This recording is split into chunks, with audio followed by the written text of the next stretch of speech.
welcome everybody to the WIPO-NIPO joint webinar on WIPO ADR, the way forward for IP and tech conflict resolution in India.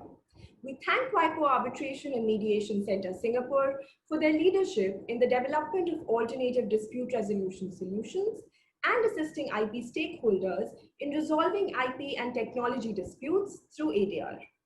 I will begin by sharing with you all a little about NIPO, the Indian IPR Foundation. NIPO is the first and the oldest initiative in India dedicated to mobilizing the use of intellectual property for economic and social development by creating an IP culture and enhancing knowledge and competencies in tune with the global environment. NIPO is an association of creators, users, and owners of intellectual property and works for advancing an intellectual property agenda that promotes business practices, commercial infrastructure, and law. It aims at fostering economic growth through efficient development, use and exchange of IP rights at the point where technology advancement, IP rights, and job creation all intersect. It is one of the few NGOs world over to have been granted a permanent observer status by the World Intellectual Property Organization, United Nations. Members of NIPO include scientists, authors, artists, filmmakers, musicians, corporates, civil servants, academicians, and legal experts, among other intellectuals.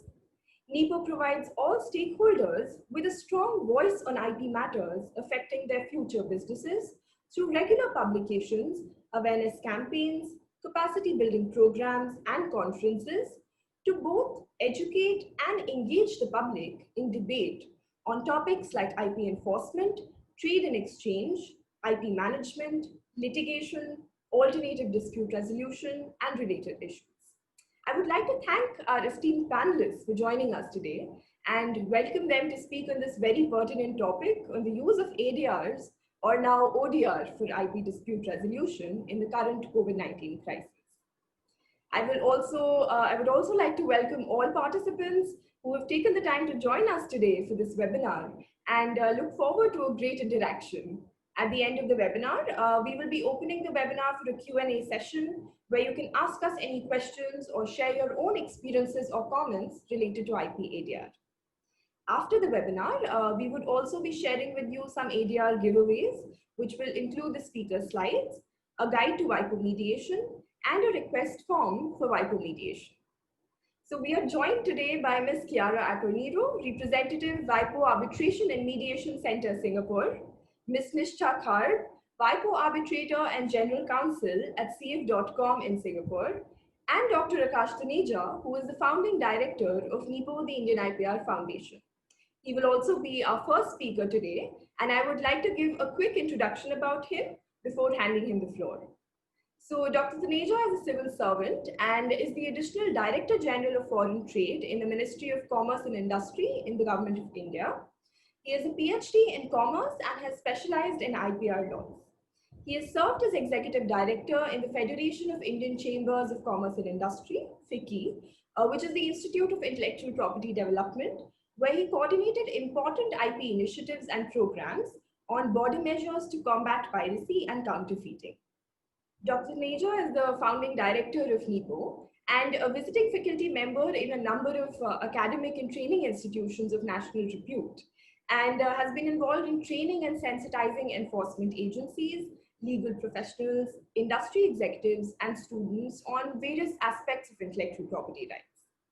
He has represented India in many international forums in areas related to trade and commerce, and has authored a number of papers on IP and trade-related issues, including a book for industry professionals on the patent agent examination here in India.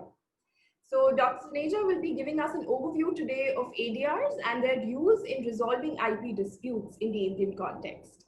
So Dr. Taneja, I request you to please take the mic. Thank you.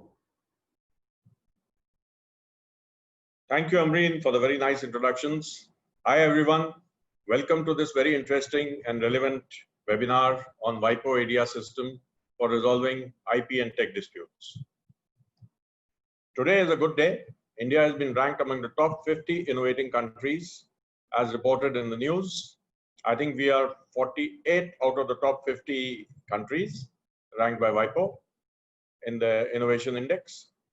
As we all know, today IP and other intangible assets comprise most of a company's value as compared to physical assets earlier.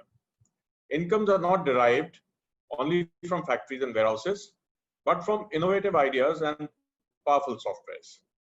IP is the most important asset class in a knowledge-based economy, and effective protection of IP, along with its efficient exploitation, is a must for any business to be successful. All businesses need to consider what is their return on investment for any money spent on IP and take decisions accordingly. Businesses around the globe are centered on technology, and so disputes often arise on the ownership and use of the underlying intellectual property rights. Talking about copyright disputes, international and domestic copyright transactions have a variety of contracts involving complex legal, commercial, and management issues. Here, collective management organizations often get involved as parties in IP disputes with other stakeholders such as broadcasters. Members of CMOs do also have disputes with each other on overlapping claims to the amounts collected, and these become a cause of conflict between them. Coming to patents, standard development organizations, SDOs, typically require the members to license standard essential patents on FRAN terms, which stands for fair, reasonable, and non-discriminatory. Disputes arise in determination of FRAN licensing, which are often cross-jurisdictional. Much of the world today is working from home, and businesses and consumers are relying heavily on the internet and related IT resources for their day jobs, or to shop online, or to just keep themselves informed on staying safe. The pandemic seems to have fueled an increase in cybercrime, as a rise of about 10% in cyberscoring cases filed with WIPO's Arbitration and Mediation Center has been reported compared to the same period last year.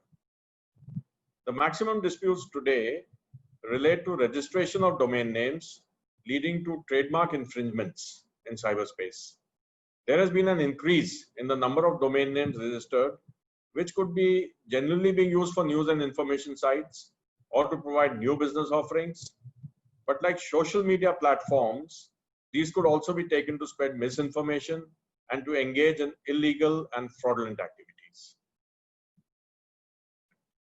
IP disputes are often international, and they require cross-border solutions, and therefore they need to be managed and resolved efficiently. The technical and specialized nature of these disputes requires specific expertise for resolving them. Open court procedures often become difficult for resolving IP disputes due to time and confidentiality issues. Resolution of IP disputes by consensus through ADR allows parties to start, continue, and even enhance business relationships existing or to formulate new business relations. This is without taking recourse to protracted legal battles, the outcome of which is sometimes difficult to enforce. As the current pandemic rages on, ADR is perhaps no longer an alternative to the court system, but rather the only viable method for the expeditious resolution of disputes. No one knows when we will get back to normal or what that normal will be. It is quite likely that it will not be the same. The ease of virtual ADR or ODR, online dispute resolution as is nowadays being referred to, allows cases to be seamlessly resolved without the need for travel by any party, attorney, or representative. All participants can hear and see each other. The mediator is able to separate the parties and engage in meaningful settlement discussion, just as if all were present at the same location. The advantages of ADR in resolving IP disputes are increasingly being recognized. Some of these are, firstly, ADR is a single procedure. Court litigation and international IP disputes can involve a multitude of procedures in different jurisdictions with a risk of inconsistent results. Through ADR, the parties can agree to resolve in a single procedure a dispute involving a right that is protected in a number of different countries, avoiding the expense as well as complexity of multi-jurisdictional litigation. Secondly, party autonomy. Parties are not required to follow the traditional rules of litigation and can decide between themselves on how they want the dispute to be resolved. Third, the ADR system is a neutral system. Neither of the party can enjoy its home litigation advantages under ADR, and as the arbitrator or the mediator is a neutral umpire. Fourth, expertise. The best part of this way of resolving disputes is that the parties can choose the arbitrator who are experts in their field. And finally, confidentiality. Being party-centric, ADR gives immense importance to secrecy and confidentiality. It's a non-antagonistic way to resolve disagreements as it encourages to look for common ground. As mentioned earlier, mediation often proves to be the cheapest, quickest, and the most confidential mode for resolving commercial disputes, especially in situations where businesses have multiple dealings with one another and wish to continue their commercial relations, even though they may have disagreements in particular transactions. Mediation helps to preserve business relationships and affords the parties greater control over the outcome, leading to a more commercially sound resolution as opposed to a determination through an adjudicatory mechanism. Just to give a very basic example, let us imagine a situation in which there is one orange and this is a cause of dispute between two kids. In case the matter goes in for litigation, the chances are that one kid will get the orange and the other nothing. In case of arbitration, the arbitrator may decide to cut the orange and give half an orange to each kid. The mediator, on the other hand, will try and discern the interests of both parties and decide to give both what they actually need. So this is the beauty of mediation. Here in this example, one of the kids is interested in pulp. He wants to make marmalade out of it. The other wants juice. And this kind of decision is possible maybe only by mediation.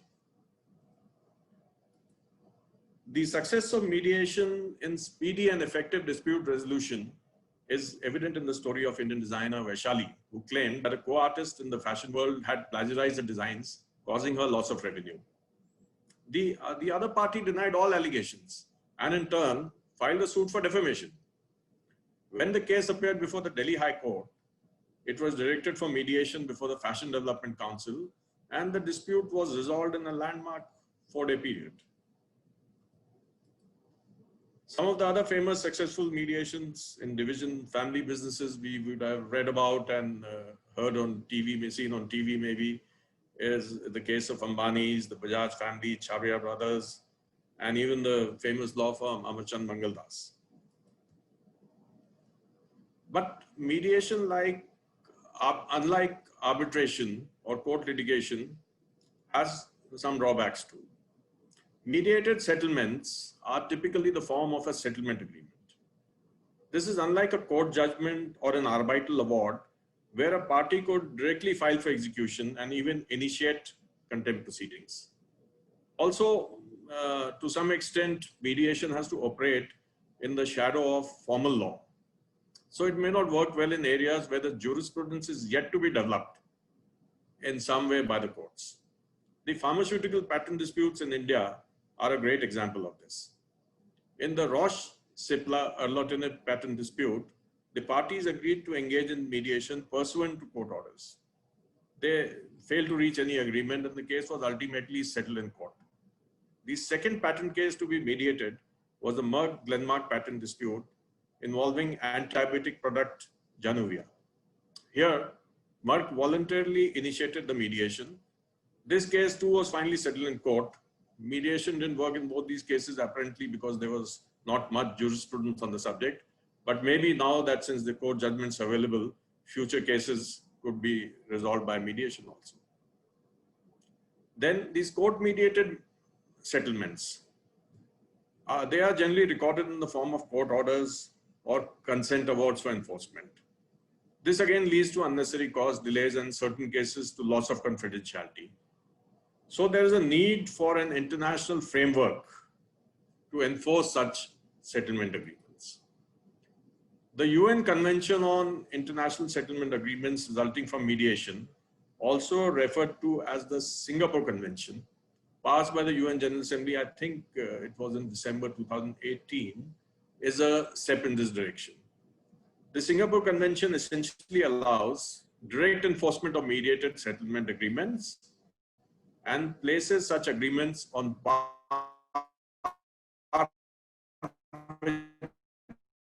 judgments.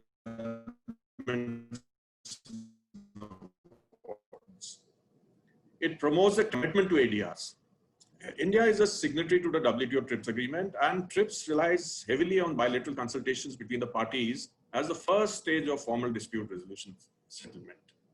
This gives the parties an opportunity to discuss the matter and to find a satisfactory solution without resorting to litigation. India is also one of the first signatories to the Singapore Mediation Convention, which commits to create conducive environment for international trade and commerce by ensuring that there are efficient systems to resolve cross-border disputes. Citizen procedures in conformity with the protocols required for ratification.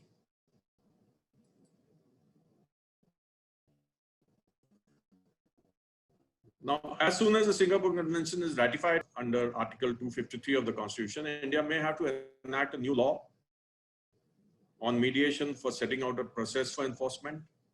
Some steps in this direction have already been initiated. It remains to be seen whether a new legislation is passed in terms of the model law, or there'll be amendments to Section 89 of the Code of Civil Procedure, or there'll be further amendments in the Arbitration and Conciliation Act 1996. Now, coming to the vital question of arbitrability of IPR disputes in India, the Indian Arbitration and Conciliation Act 1996 has been amended in 2019, and the aim of this amendment is essentially to make India a hub of institutional arbitration with the best international arbitration practices. The significance of objective arbitrability, that is, which matters can or cannot be submitted to arbitration, is set forth in subsection 34(2)(b)(1) of this Act, which is identical to the article of the same number of the UNCITRAL model law. There is also some jurisprudence on this subject. The Supreme Court in the case of Booz Allen versus SBI Home Finance has laid down the test to determine the arbitrability of disputes,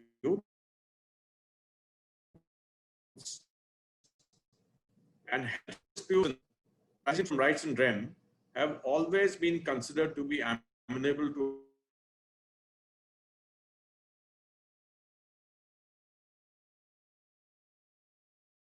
arbitration. Say, International versus Telemax Links India states that Section 621 of the Copyright Act, as per which infringement of any other right conferred by the Act shall be instituted in the district court having jurisdiction, is not actually intended to oust the jurisdiction of an arbitration tribunal, and says that in this case, while the overlying copyright is a right in rem enforceable against the world at large, the specific contractual dispute over its infringement is a right in personam, that is, action against a particular individual. Accordingly, the dispute was held to be arbitrable.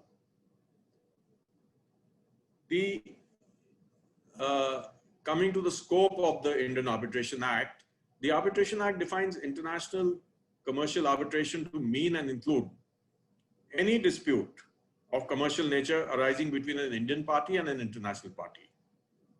The term commercial, however, is not defined in the Arbitration Act, but the definition of the term commercial dispute finds its place in the Commercial Court Act 2015.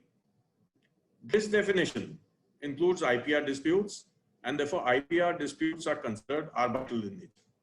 Further, Section 10 of the Commercial Court Act provides for arbitration of commercial dispute without specifically excluding arbitration of IPR disputes from its purview. So it's with quite certainty one can say that IPR disputes, they have been brought in the ambit of the Arbitration Act. As of now, to encourage international commercial arbitration in India and to evolve a comprehensive ecosystem for arbitration, the government is setting up the New Delhi International Arbitration Center, NDIAC, as a statutory body in terms of the 2019 amendments in the Arbitration and Conciliation Act. The Commercial Courts Act 2015 has a new Chapter 3A for mandatory pre-institution mediation and settlement in certain category of cases. These initiatives are being taken with a view to align the domestic laws with the Singapore Convention and to strengthen ADR mechanisms to encourage the settlement of commercial disputes, both domestic and international, through arbitration, conciliation, and mediation. In the end, I would just say that significant time and resources are needed to update traditional justice delivery systems with necessary technology and infrastructure. ADR, through its inherent pragmatism, efficiency, and ability to adapt fast to the needs of the commercial world, being technologically friendly, can be an asset to the legal system, which is anyway quite overburdened. Thank you, and over to the experts on working of the WIPO ADR system. Thank you, Dr. Taneja, for sharing your insights and giving us a very objective view of the arbitrability of IPR disputes in India, and also apprising us of the latest legal changes that have been taken to make India a hub of institutional arbitration by following the best international arbitration practices. So it is now my pleasure to announce Ms. Chiara Accornero, who is going to be talking about the ADR mechanisms and the role of WIPO Arbitration and Mediation Center in resolving IP disputes. I'll just give a small introduction about her. Ms. Chiara is a national of Italy and holds a Master's of Law from the University of Turin and a certificate in transnational law from the University of Geneva. Before joining the WIPO Arbitration and Mediation Center in Geneva in 2016, she worked in a Turin-based law firm in the areas of intellectual property and contract law. Ms. Chiara is currently the representative of the WIPO Center at Maxwell Chambers in Singapore. So over to you, Ms. Chiara. Thank you very much, Amreen, for the kind introduction. Now, let's see. I hope you can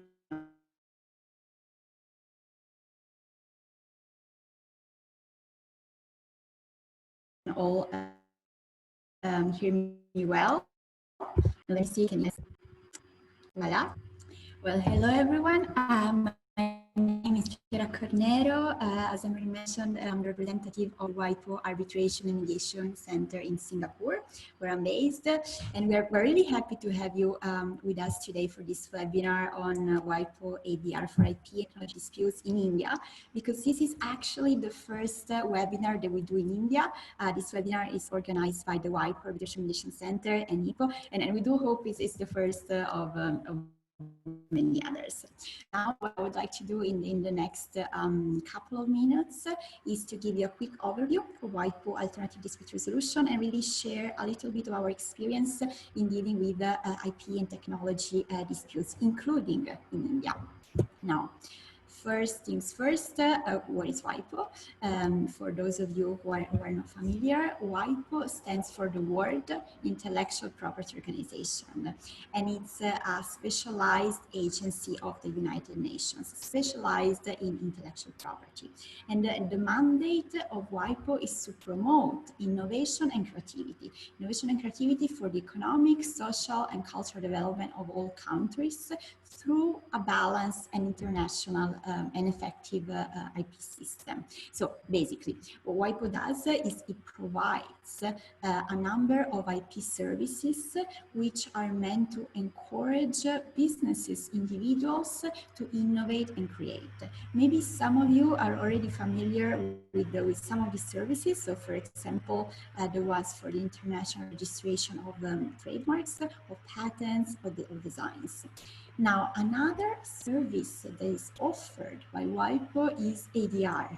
So it's the resolution of disputes, IP and technology disputes, through alternative dispute resolution. So an alternative to court litigation, basically mediation and arbitration. And the purpose, really the idea why Arbitration and Mediation Center was created, our purpose is to reduce the impact that disputes have on businesses. And we really focus on prioritizing time and cost-efficient dispute resolution.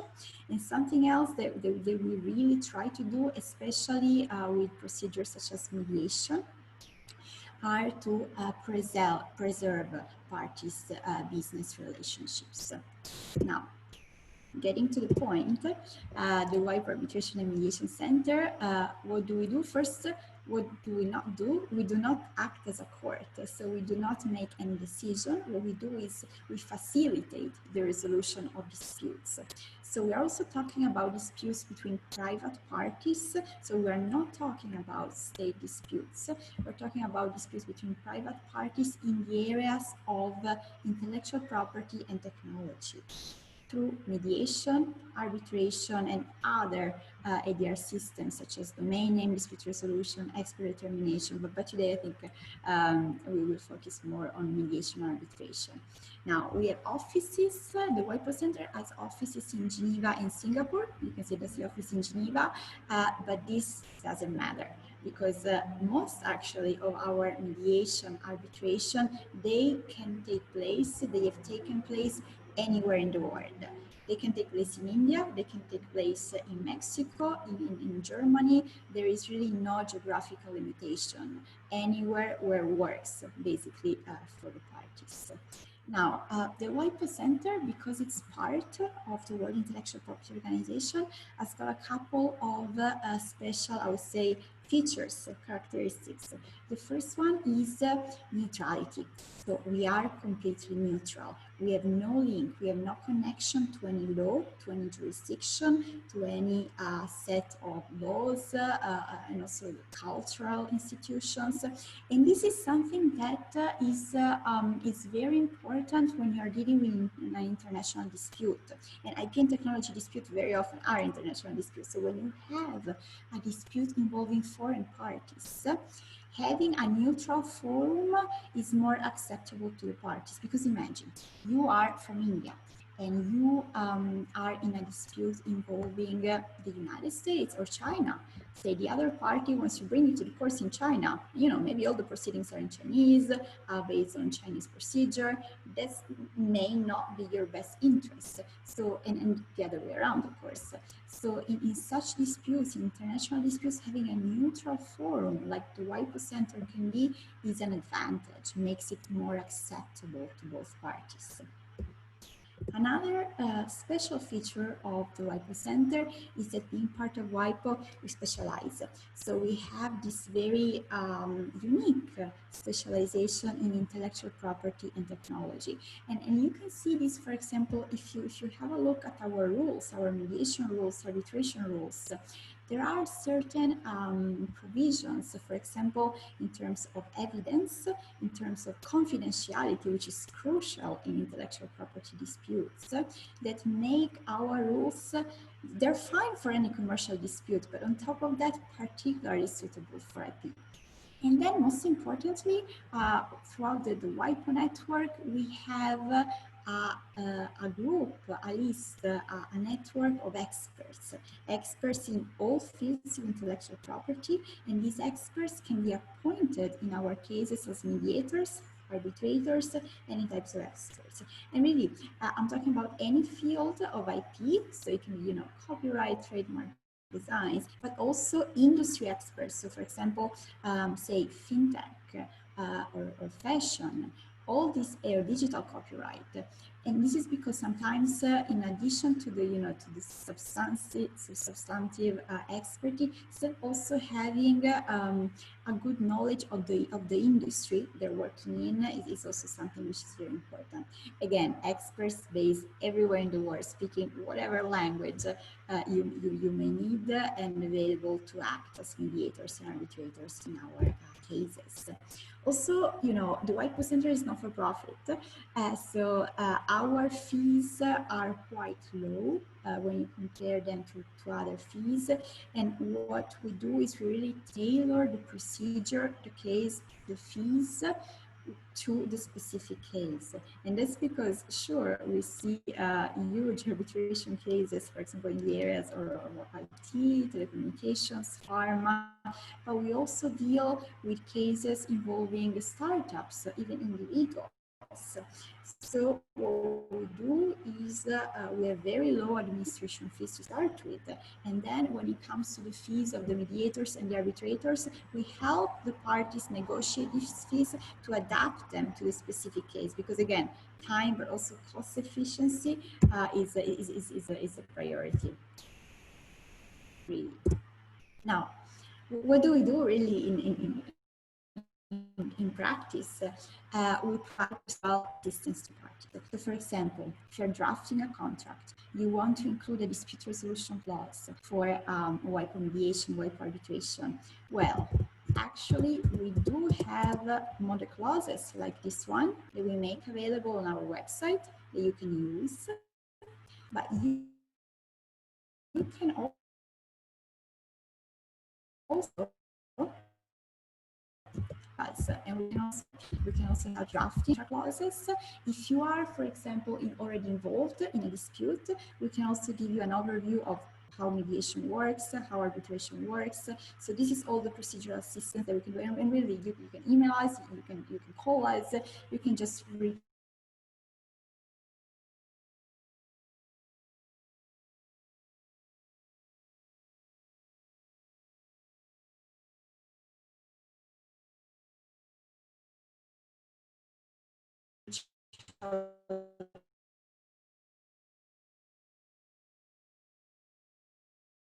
Likewise, we make sure the case is on track, basically. We also, for example, and this is quite sensitive sometimes, we have parties negotiate the fees of the arbitrators and the mediators.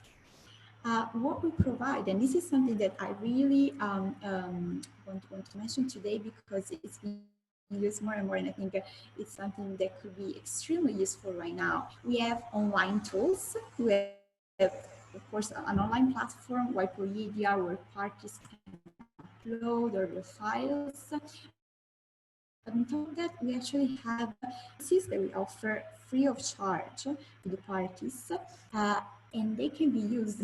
They have been used. They are being used right now for arbitration, which were conducted on our video conferencing tools. And of course, that's because of the impossibility to travel these days, but also it's a way to cutting costs. And we've done that actually even before this year. So that's something that could be useful to keep in mind, also to keep the proceedings even more flexible, because it gives more flexibility and from a efficient point of view.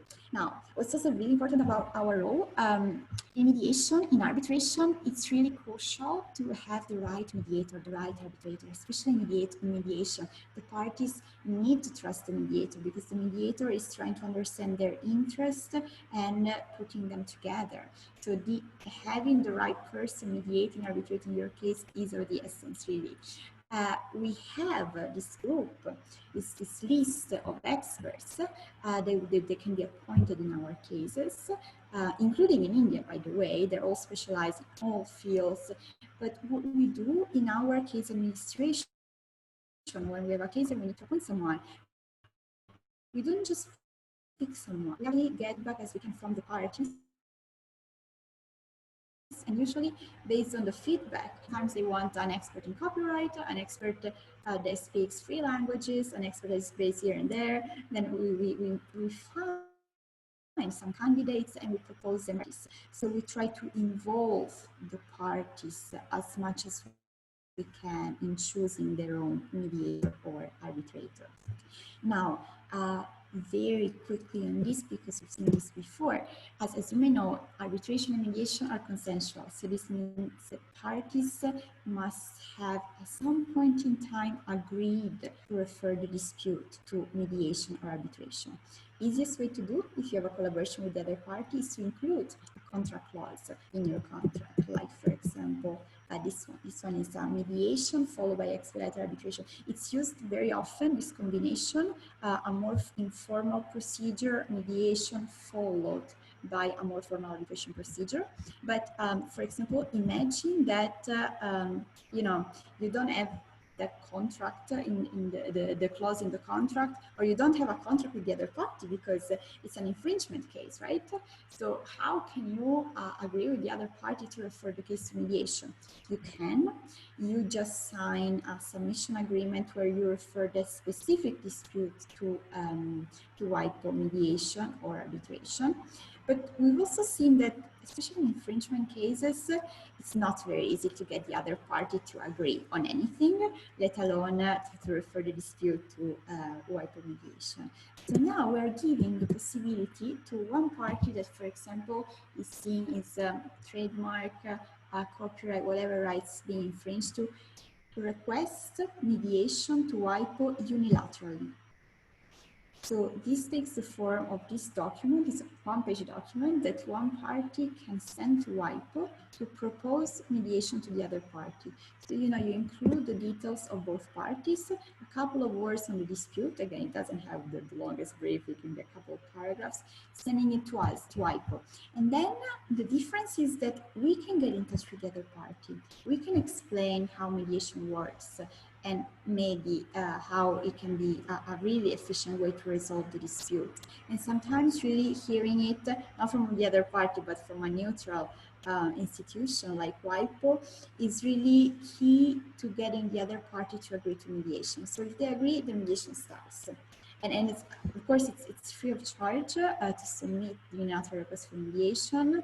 Sometimes it helps parties start negotiating. So we always suggest it in cases, for example, of infringement. It's always worth a try.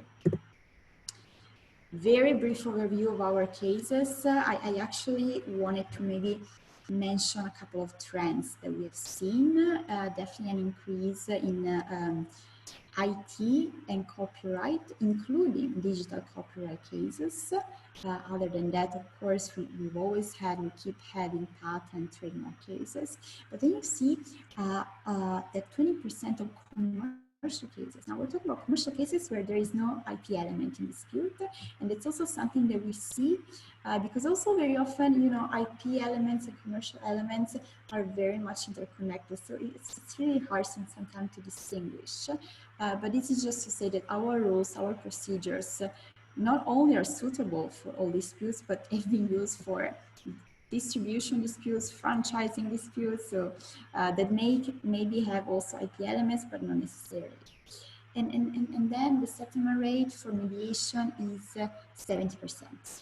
This is really high. This means that in 7 cases out of 10, the parties reach a settlement. And you know, so they resolve the dispute. But seeing the cases ourselves, we see that in some of these cases, they go beyond resolving the dispute. They manage through the mediation to continue the collaboration. You know, sometimes they even renegotiate, say, the license during the mediation. So in a way, you resolve the dispute, so great, in a very time and cost efficient way, but also allows them to keep the collaboration. So really from a business point of view, that's really more forward looking. And even in arbitration, when you're not looking to settle really, the nature of arbitration is different. You're looking for a favorable decision from the arbitrator. Even in arbitration, there is some space for settlement, and during the arbitration, the parties manage to settle. Now, it's really hard to talk about time and cost because every case is different. So we try to come up with some average, but again, we see very different cases. But to give you an idea, this is the average time and cost for example, WIPO mediation around 4 to 5 months. I think now with all these online tools is less than that. And it costs around 10,000 US dollars, which is split by two for the parties. Again, now using online tools, we see that it can be much less than that.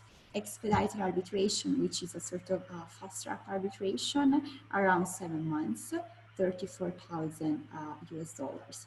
Again, this is very indicative because every case is different and they're adapted to the case. Now, with the little time I have left, I would like to, this is an example, a real case that we have administered.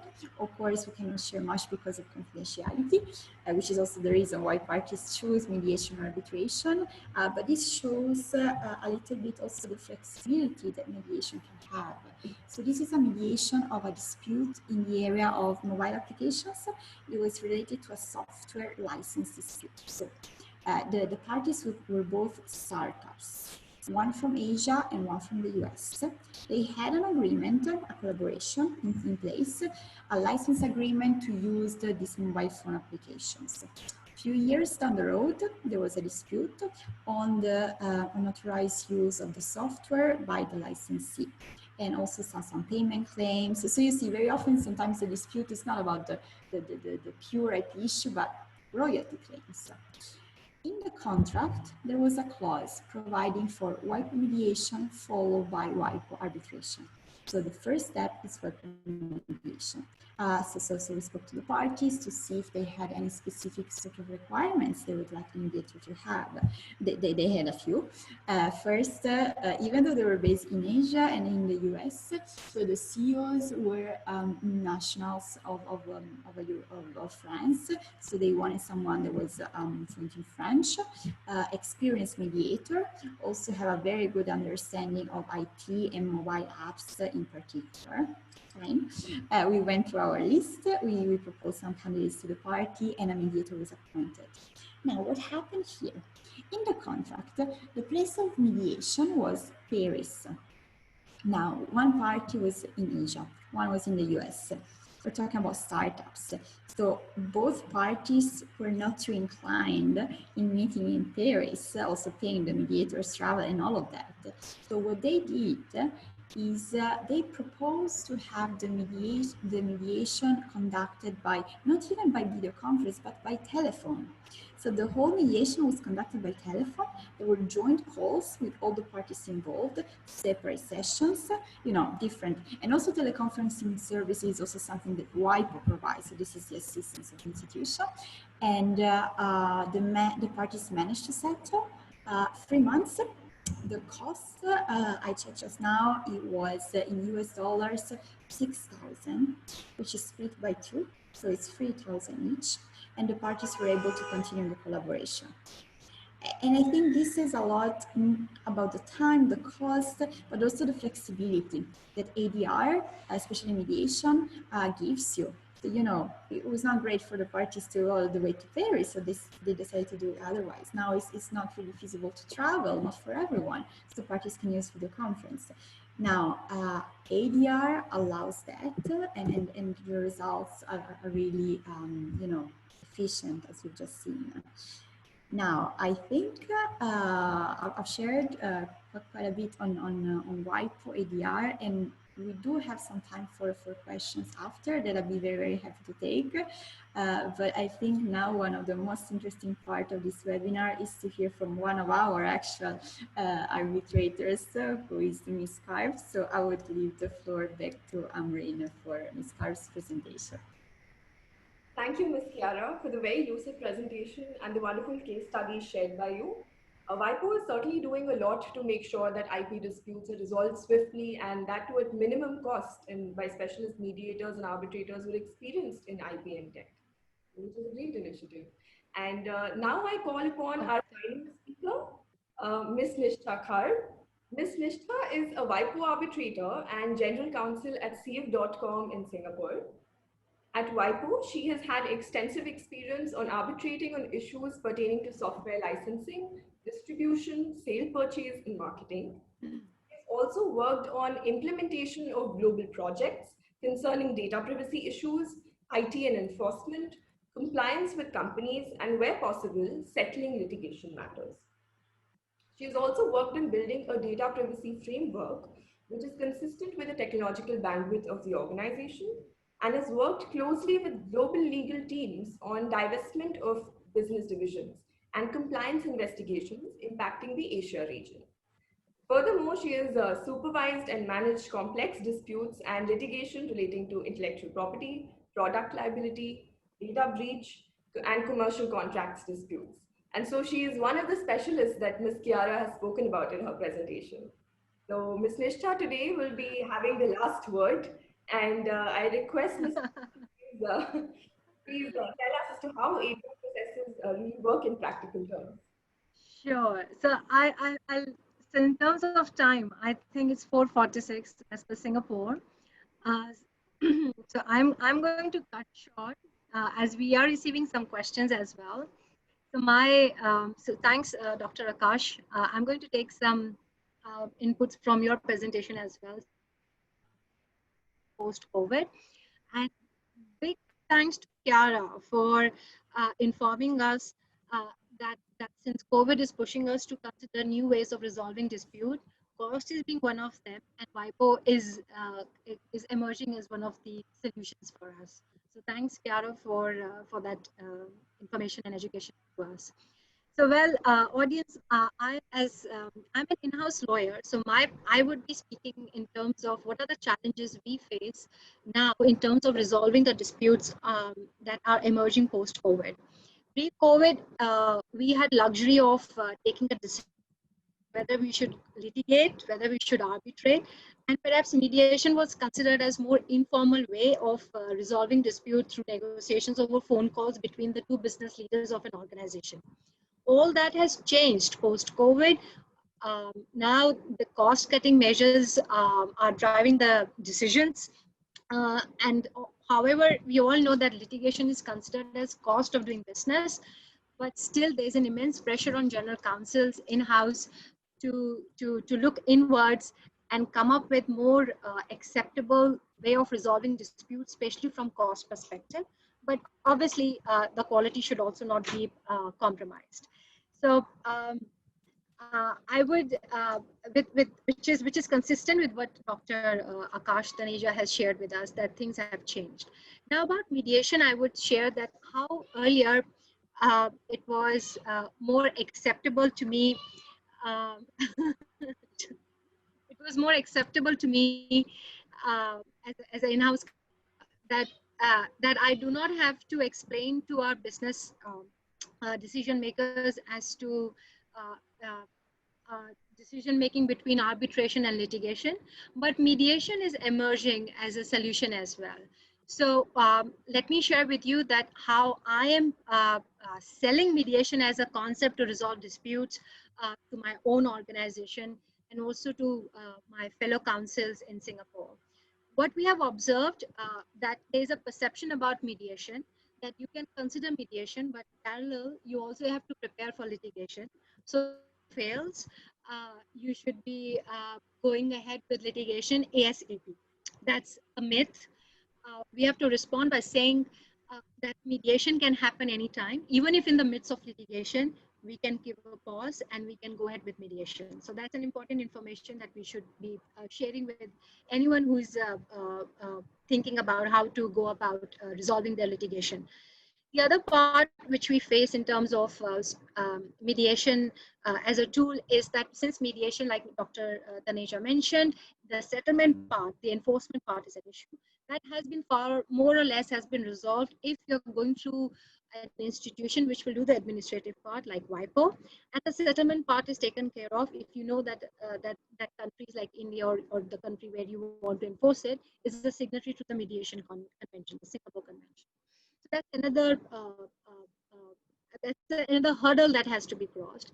And the third being the most important one, that about the confidentiality part, we have this perception that arbitration has far more confidentiality protection for a litigation, for a dispute, for resolving the dispute. However, I would like to disagree on that aspect, especially Chiara, you are here. The kind of disputes WIPO is resolving, since most of them are about patents and registrability, trademark issues, counterfeit issues. Nothing can be more confidential than that. Of course, apart from this is all know-how. Apart from the numbers, the financial numbers, my observation is that institutions like WIPO are giving enough confidence in terms of confidentiality, which the mediation process can offer. If not the settlement part, but the confidentiality part. So that's another education that needs to be done in this area. Now, since I would like to move to some juicy bits about online dispute resolution. Again, Dr. Taneja shared some headline matters that were resolved through mediation, which we are all taking away. That's what we're going to register in our mind. So juicy bit from ASEAN. I would say that Philippines have become one of the first country in ASEAN to conduct online mediation. And for them to do that is a big deal, because their judicial system or the legal system has always been as traditional as it can get. Of course, Singapore has always been taking the lead. They have Singapore has 2 years ago have announced that they would like to bolster Singapore image as being IP hub. Although I know India would like to do that as well. It's a good competition, it's a healthy competition to have. But but consistent with that, they have introduced some changes. These are after 30 years they have introduced changes in their IP laws. I would just touch and remember the one being which is consistent with which Chiara mentioned. Uh, if there's a party that has submitted that has to IPOS in Singapore, which is the deciding authority, or to the High Court, at any given point to mediate, courts are encouraging WIPO as an institution to arbitrate if it's specifically an IP issue. The other important point is that even if parties have submitted their documents, anytime before hearing, parties are encouraged. They are not just at liberty, but they are encouraged to consider mediation. And it's a positive instruction or a guideline that is sent to the parties. It's such a positive guideline because as an in-house counsel, sometimes the decision maker are so confident of the dispute that they would like to rather go to the court and not resolve it. But when it's a court-driven initiative, it helps in-house counsel to remind the people within the organization that we have to do it because it's also driven by the court. It's an instruction. So we have to be seen as being open to mediation. Now that's an important change in the law that they have made, apart from other changes in terms of concurrent jurisdiction the High Court has, but I won't dwell into that since it's not that juicy compared to what I'm going to share in terms of online dispute resolution. So I will share that I read a question by a law student that what can we do in terms of this growing mediation role. So I will try and also share this tidbits in terms of growing relevance of online dispute resolution. Online dispute resolution, as we all understand, is nothing but just extension of a digital footprints vis-a-vis the disputes.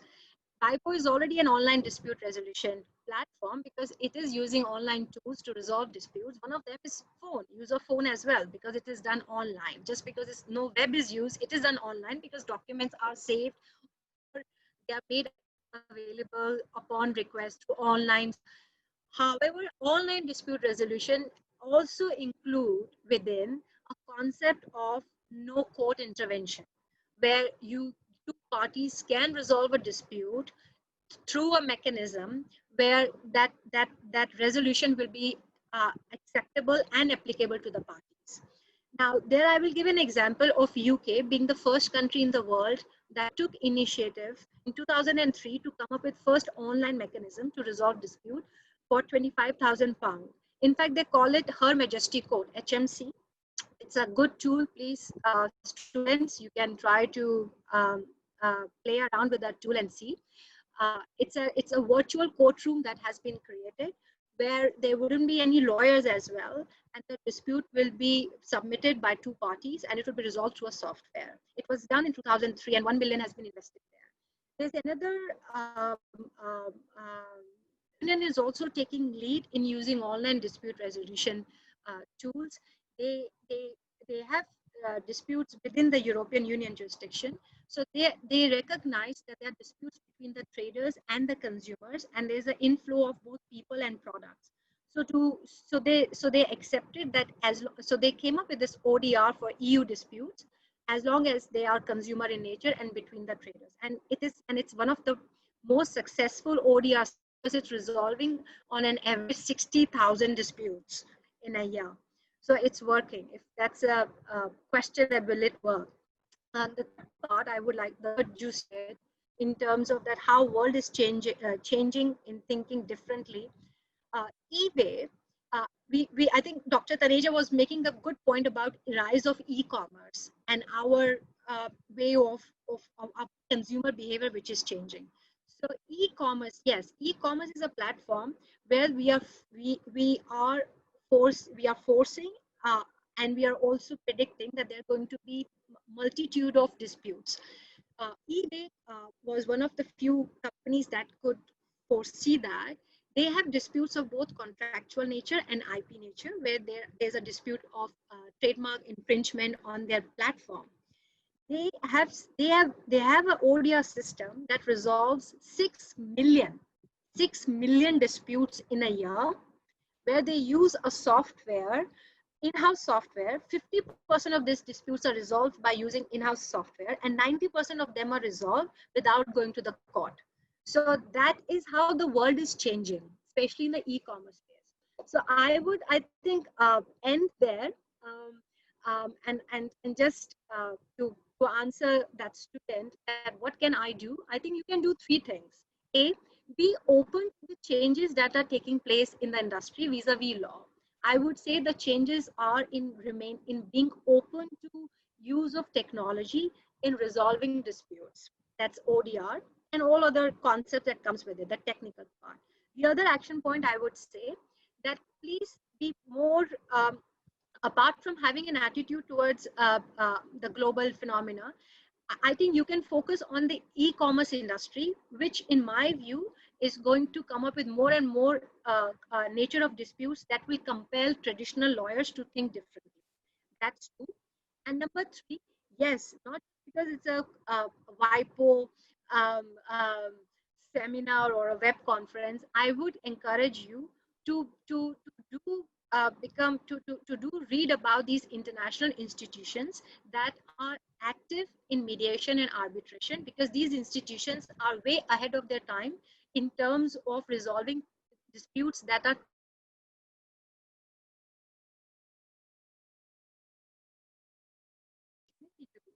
to be here.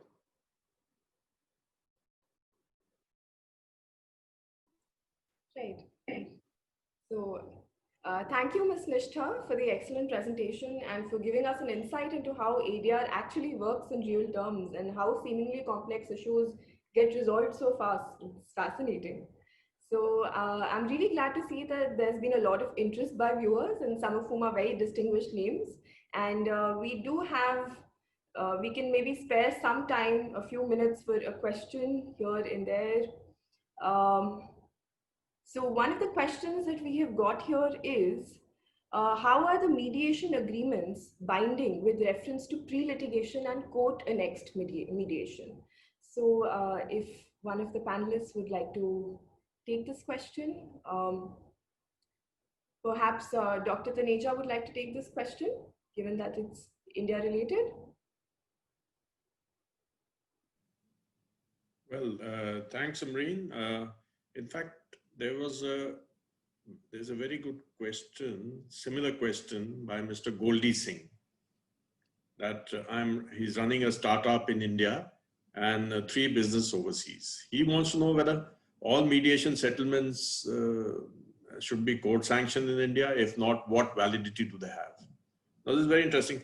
You see, under the Arbitration and Conciliation Act, maybe Nishtha would substantiate it, the parties can enter into mediation themselves, and it need not be court mandated. And 99% of the mediation agreements get implemented as they are mutually negotiated, and they don't go to courts for enforcement. But anyway, after the Singapore Agreement is ratified, settlements between two nationals of different countries will be enforceable anywhere in the world in a convention country.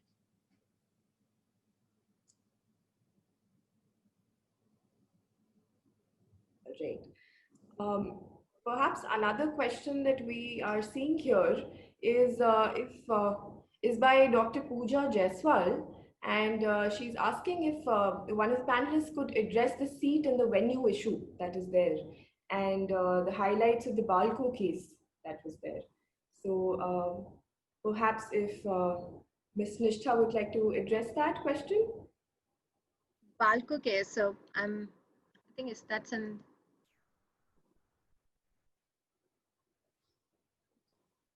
Yes, I think that's India related, right? The Balco case. So perhaps, ma'am, we can hear something from you on what are the challenges that you come across as an arbitrator, which are unique to IP and tech disputes. Absolutely. So, well, I would say as a, I have not acted as an arbitrator, but I've acted as a mediator. However, I have acted as a counsel in an arbitration, representing a party. So in tech dispute, again, it's I'm so glad Chiara showed a slide about where one of the party was a startup. I'm so glad she did that, because startups are the one. The big tech companies, they don't go for arbitration. Obviously, Apple versus Samsung, it's a litigation dispute, and you can get an impression that big tech companies, they would like to litigate than to arbitrate or mediate. So one of the observations that I have seen is that startups, tech startups, are more keen and are more open and reasonably so to resolve the dispute through arbitration and mediation. Maybe good job done by NIPO, WIPO, and all other institutions in educating them that it is faster and cost effective compared to litigation. Let's take some credit for doing that. The other observation as in an arbitration and as a mediator, I have seen that in tech dispute, since first if you're a startup, you would like to you would like to go for resolving a dispute through cost. I can share with you that for one of the startups, they are in competition with Netflix, and I was giving them an advice as to what medium they should use to resolve their dispute, and my advice to them was mediation and not arbitration, uh, uh, and for the following reasons. So maybe that's how I can share the challenges by giving an example. That they have cost A, so they wanted cost to be not to be too high. Why? Because startups can't afford to put aside their revenue for dispute resolution, so they need constant flow of revenue, so they don't have that much of bandwidth. The other issue in technology matters is that they don't want to share too much to the litigation, because then the matter could be in the public news and all that, and then the competitors will come up with the same product. So that's another concern, another challenge. So again, mediation and arbitration being more preferred over litigation. The third challenge which I have seen in technology dispute is that if you that you always need a mediator or arbitrator who has a tech background as well. Is a kind of a solution that you don't get in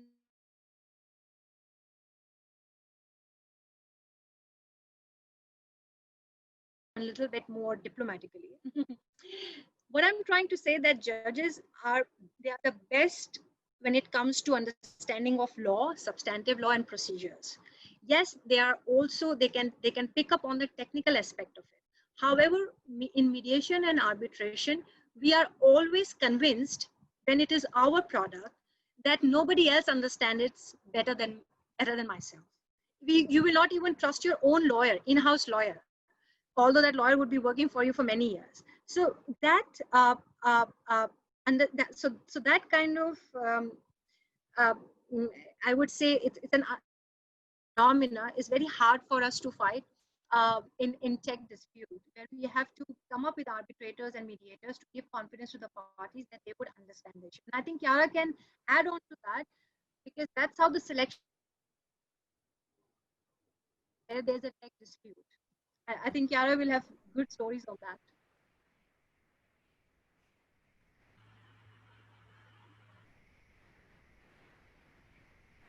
Right. So I'm afraid we've reached the end of the seminar. We're 5 minutes over in time, in fact. So I would just like to thank our distinguished panelists and our very vibrant audience for this highly informative webinar.